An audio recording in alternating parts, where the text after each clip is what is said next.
Et bonjour. Enfin il est là, le Toyota BZ4X, le premier véhicule full électrique de Toyota que SNDA Tousalin à Poitiers a la gentillesse de me prêter pour cet essai. Donc la fameuse clé du Diange, donc c'est écrit dessus jusqu'à 503 km d'autonomie avec le Toyota BZ4X, ma Toyota est électrique. Voilà le nouveau véhicule. Alors très anguleux, moi j'adore le look, mais j'adore la culture japonisante.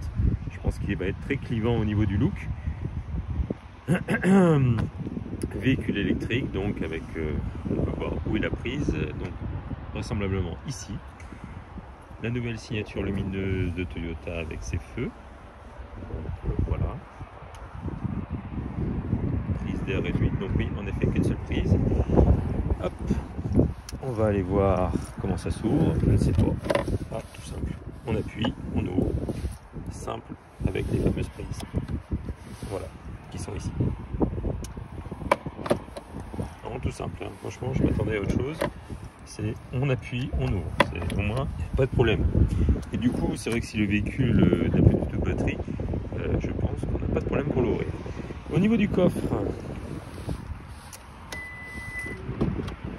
électrique, avec le fameux câble de charge. Donc là on a quand même un très grand coffre, le fameux filet, et puis donc un coffre d'une très sérieuse contenance. Donc le fameux câble pour brancher où l'on veut, avec différents raccords selon où est-ce qu'il faut se brancher, car le problème actuellement en France, c'est que selon son abonnement, selon les différentes prises, il faut le bon raccord. Donc là apparemment on a la prise rapide, la prise lente pour la maison.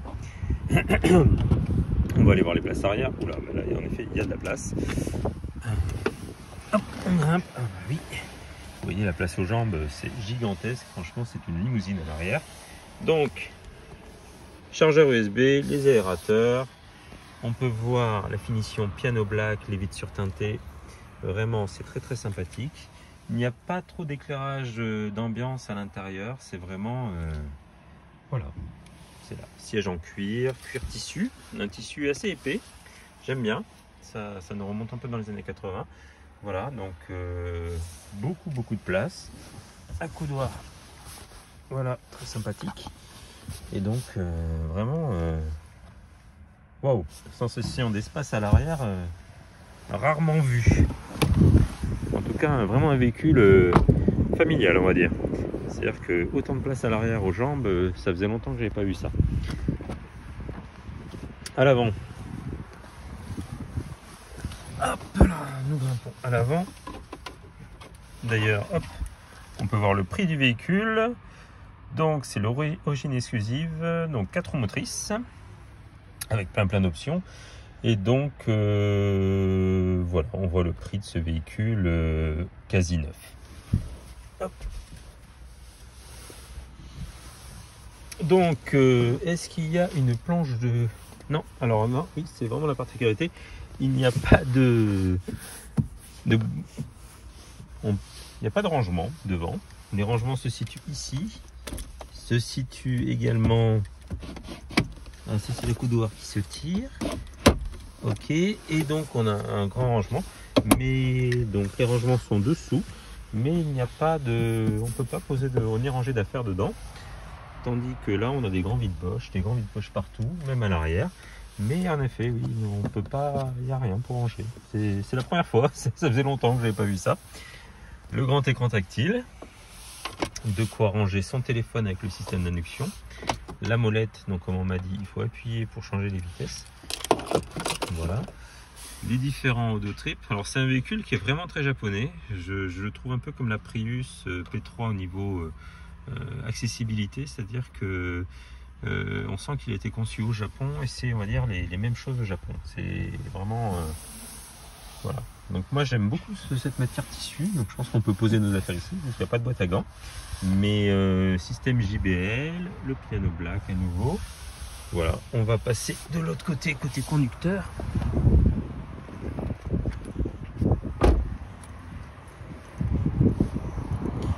Et on va aller faire le petit essai. Donc couleur bicolore. moi je pense que je le choisirais plus dans une couleur flashy pour son côté très, très manga au niveau du look. Voilà, nous voilà installés. Donc deux écrans, comme on peut voir, deux écrans de grande surface. Celui-là est tactile, celui-là c'est non tactile. Pied sur le frein, on appuie sur Power comme d'hab. Hop. Et voilà, nous voilà avec la cinématique Toyota qui s'affiche. Hop, on va couper le son. Donc on peut voir les vitesses là-bas, le fameux GPS. Donc c'est comme sur le CHR, comme sur la Prius, comme sur tous les modèles Toyota, c'est-à-dire que c'est exactement la même chose où on peut choisir à peu près tout. Donc là, si on voit les véhicules avec information des trajets, historique, on voit, donc ce n'est plus en litres, en effet, c'est kilowattheure en dernière conso. L'historique programme de charge, donc je pense qu'on peut programmer son véhicule pour se recharger. Voilà, on a plein de choses comme d'hab. Et donc la navigation, les différents réglages. Comme je vous disais, il n'y a pas d'éclairage ambiant sur celui-ci.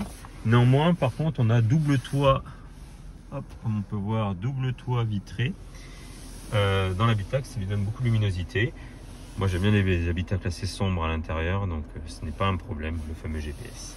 Et donc ça c'est le nouveau système, donc c'est une sorte d'affichage tête haute, oui et non, mais en fait voilà, ça surplombe le volant, c'est pas mal. Donc voilà, ici on a différents modes, donc celui-ci c'est pour conduire avec une seule pédale, donc le véhicule freine tout seul à la relevée de pédale ou quand on accélère. Donc on se passe de la pédale de frein. Le levier pour passer en mode drive. Ici c'est le mode view, alors c'est assez drôle, ça permet de voir le véhicule de dessus, ça marche aussi quand on roule, je trouve ça drôle. Voilà, on passe en mode GPS. Ici c'est un mode X-Drive, donc on va voir, quand on appuie, on passe en mode neige-terre, neige profonde, boue. Donc voilà, c'est plutôt pas mal. Et si on rappuie, hop, on repasse en mode normal. Donc voilà. Et puis c'est pour régler différentes choses du véhicule. Voilà. Au niveau du volant, on a bien entendu toute une armée de boutons. Donc toujours pareil chez Toyota pour le téléphone et puis les réglages. Et puis pour le régulateur de vitesse sur ce côté-là. Et la molette ici sert à faire fonctionner cet écran qui est tactile, hein, comme d'habitude. Le siège chauffant, c'est exactement la même chose, je pense, que sur le CHR 2.3. Oui, les boutons de climatisation étaient plus bas et plus tactiles et plus mécaniques, tandis que là, ils sont vraiment tout et... Non, c'est tactile également. Voilà. Donc, voilà, si on appuie, hop, ça, hop, hop, voilà. Donc, il y a plein de réglages différents. Et puis voilà, donc on va être parti pour un essai. Donc qui dit véhicule électrique dit pas de bruit, en tout cas pas de bruit intérieur. Il n'y a pas de générateur de son, je n'ai pas trouvé. Donc on appuie, on tourne et donc on est en drive et nous voilà partis pour cet essai. Donc du BZ4X, véhicule qui fait quand même 218 chevaux. Donc on va dire que niveau performance, ça envoie un petit peu. Comme un véhicule de 218 chevaux et thermique, on va dire, en boîte automatique. C'est-à-dire qu'on a tout très rapidement. Et nous voilà partis. Donc un véhicule vraiment très smooth à la conduite. Hein. Encore une fois, pas de son, très très bien sonorisé, on n'entend pas la route. Enfin, j'ai fait quelques kilomètres, à peu près le même parcours d'ailleurs qu'avec le Toyota CHR de 200 chevaux. Comme quoi on a deux véhicules de 200 chevaux qui ont vraiment deux approches différentes et des performances peut-être égales, je sais pas. J'ai l'impression qu'à la conduite, le BZ4X est plus percutant. Vous allez me dire. Donc quand on appuie, vraiment là j'appuie cool, hein, mais si on appuie vraiment, voilà, on se sent un peu plaqué au siège quand même. Voilà, c'est vraiment ça pulse, quoi. Là, on est donc j'essaye rarement des véhicules électriques, mais là ça va falloir qu'on s'y mette. Ça pulse sévère quand même. Quand on appuie, on en a vraiment une grosse accélération, on est plaqué au siège. Chose que je n'ai pas ressenti avec l'équivalent en puissance chez le CHR, je n'étais pas plaqué au siège. Voilà. Là vraiment on est plaqué. Donc Niveau sensation de conduite, pour l'instant, le BZ4X, ouais, si vous voulez avoir un peu le frisson à l'accélération, préférez le BZ4X au CHR de 200 chevaux, je trouve. Voilà, on va se mettre en conduite avec un seul pied. Donc ça, c'est assez drôle. C'est-à-dire que le véhicule s'arrête complètement quand on enlève le pied de l'accélérateur. Donc on n'a plus qu'une seule pédale et c'est lui qui gère tout.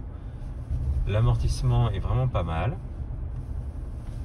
J'adore cet affichage minimaliste où on a une seule information, quasiment que la vitesse. Voilà, c'est vraiment pas mal du tout. Voilà, et ce truc à un pied est drôle, j'aime bien. Alors peut-être à conseiller qu'en ville, parce que j'ai l'impression que dès qu'on enlève le pied, il freine. Donc rouler en roue libre, en mode roue libre, il va pas connaître, je pense, comme ça. Si on repasse en mode normal, voilà, c'est plus mode roue libre. Donc voilà, je pense qu'au moins on en a pour un peu tous les goûts. C'est pas mal. Je pense qu'en montagne, ça doit valoir le coup. En ville, grandement le coup. Donc voilà, c'est selon l'environnement, je pense que ça peut être vraiment génial. Donc nous voilà parti. Alors je n'ai pas trouvé de mode sport ou de mode comme ça sur ce véhicule. J'ai l'impression qu'il n'a qu'un mode. Le mode on y va quoi. Donc mais c'est bien, ça suffit après tout. Donc au niveau de l'autonomie, vendu pour 508 km d'autonomie, là il nous reste 74% de batterie. Il nous reste en fait 212 km. Il faut savoir que je l'essaye réellement dans les plus mauvaises conditions. Il fait 4 degrés. Il a failli neiger.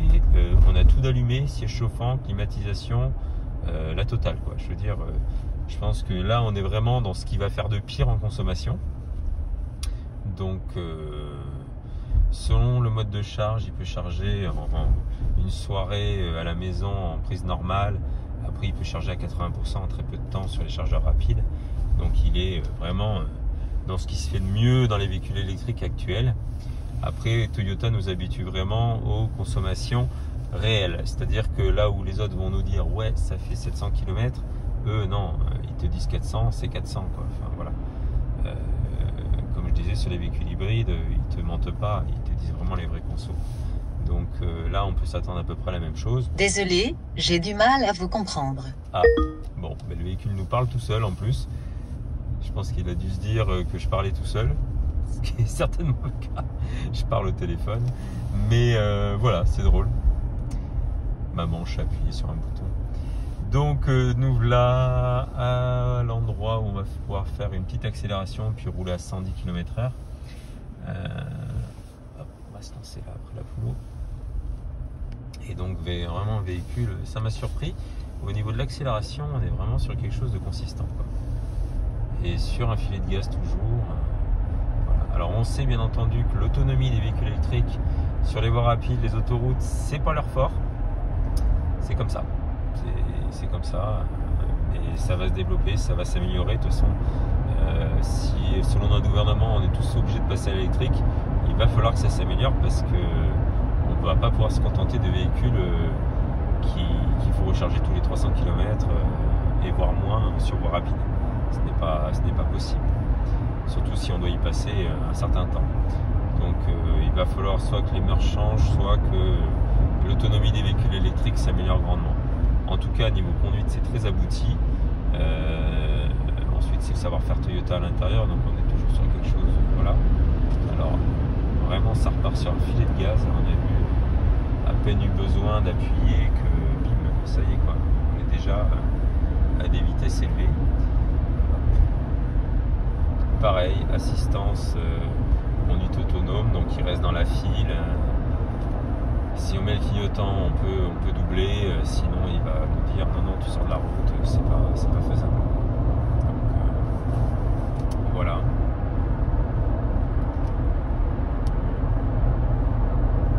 Donc vraiment très plaisant l'accélération de ce véhicule. Donc celui-ci, c'est un 4 roues motrices. Donc d'où le mode neige, boue, terre, qui est ma foi vraiment bien. On le testera pas aujourd'hui parce qu'il ne neige pas, dommage. Mais bon, en tout cas, pour celui qui cherche un 4 roues motrices, c'est un véhicule qui peut répondre Nasser Al-Attiyah avait fait un essai du BZ4X un peu dans la boue, à faire du franchissement avec, et ce véhicule s'en était très très bien sorti. Donc ma foi, voilà. Donc très confortable, on n'entend vraiment rien.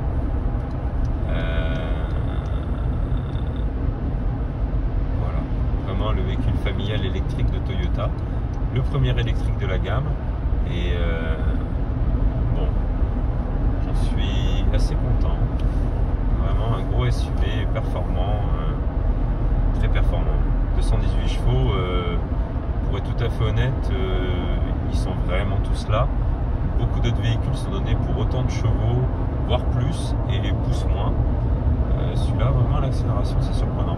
Je pense que la vitesse de pointe est bridée comme tout véhicule électrique. De toute manière, on ne peut plus rouler vite, donc ça ne sert à rien. Mais en tout cas, l'accélération, vous avez vraiment un frisson.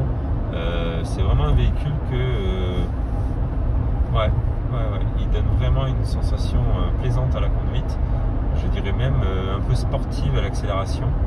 Donc autant sur le CHR on était sur un véhicule dynamique, celui-ci de par ses performances vraiment le catapulte plus dans un véhicule sportif où on peut trouver du plaisir sur les relances et à l'accélération. Et Dieu sait qu'il est compliqué d'avoir des véhicules plaisants à conduire à l'heure actuelle. Je parle plaisir de conduite tout en respectant les limitations de vitesse, mais c'est toujours bien d'avoir un petit voilà, pour moi un véhicule quand on l'achète il faut au moins qu'on ait un peu la flamme, le frisson, quelque chose quoi, parce que les véhicules actuellement, si c'est vraiment un déplaçoir d'un point A à un point B, je dirais achetez une Dacia, ne vous embêtez pas.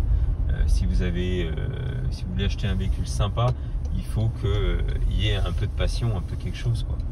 Donc soit par l'infotainment, la musique, la chaîne hi-fi, enfin un truc, soit par la conduite quoi. Si vous voulez un véhicule un tant soit peu sportif, même si tant est qu'il soit électrique, il faut quand même qu'il y ait un peu de frisson automobile. Alors avec les véhicules électriques, on n'a plus le son, c'est vrai, mais vous avez quand même cette impression d'être dans une fusée quand on accélère. C'est quand même quelque chose de sympathique. Donc après avoir pour travailler sur des sons d'intérieur pour donner un peu plus de sensations de vitesse ou de choses comme ça, parce que après tout, tout n'est pas que de la vitesse pure. On peut avoir des véhicules et prendre du plaisir jusqu'à 80-90 km/h parce que pétarade a fait un son sympa, ou parce qu'on a une sensation d'à-coup, voilà. Donc je pense qu'il y a des choses à travailler encore dans ce sens. Celui-ci, en tout cas au niveau de la poussée, on est sur quelque chose de, voilà, ça colle au siège, on va s'en souvenir, c'est bien. Place arrière, c'est parfait, très confortable, voilà, un véhicule sans souci, je dirais, et c'est certainement le premier d'une nouvelle ère chez Toyota. Donc voilà. J'adore ce piano black avec ce système de rangement qui permet, un peu désappointé par l'absence de boîte à gants. Bon, mais il doit y avoir une raison technique pour ne pas en avoir. Néanmoins, il y a beaucoup de rangements, notamment le rangement dessous ici. Donc je pense que ça compense. Et puis voilà quoi. Allez, on va aller faire quelques photos. J'espère que cet essai vous a plu de ce premier véhicule électrique de chez Toyota. Et puis à très bientôt pour un prochain essai.